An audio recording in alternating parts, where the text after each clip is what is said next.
I've got before me here an EPBuddy Paraboard version 3. I make up my own connectors here because I like to use Anderson power poles, but this particular one is the Dean style connector, and I'm just going to go over some of the basic features of this new Paraboard. I've been using the older style, the original style Paraboards for a few years now. There is a daisy chain option.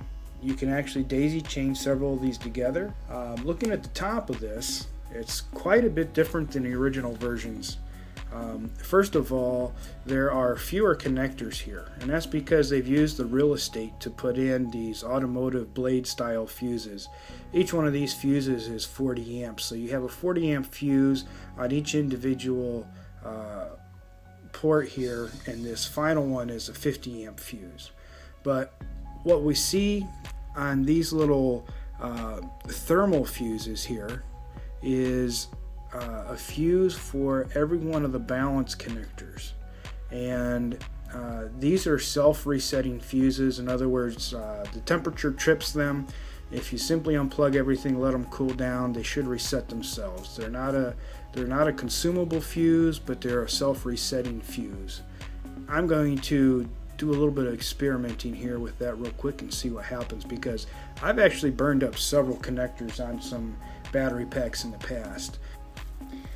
Alright, so I've got two 3S packs here, and I'm going to intentionally try to connect them, connect the pins in the wrong spot here.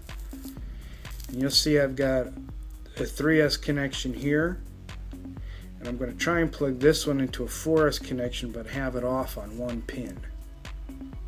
But there's no damage, and I'm getting a connection error on the charger.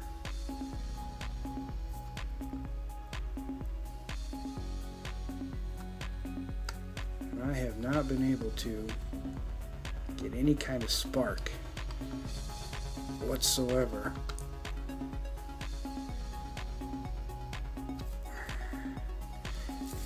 What's happening then is these poly fuses are actually opening up the circuit to prevent any damage, and it happens just instantaneously. I can't even get a spark or anything out of this.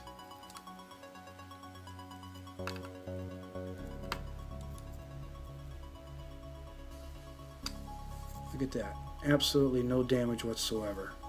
Where were these 3 years ago when I started parallel charging?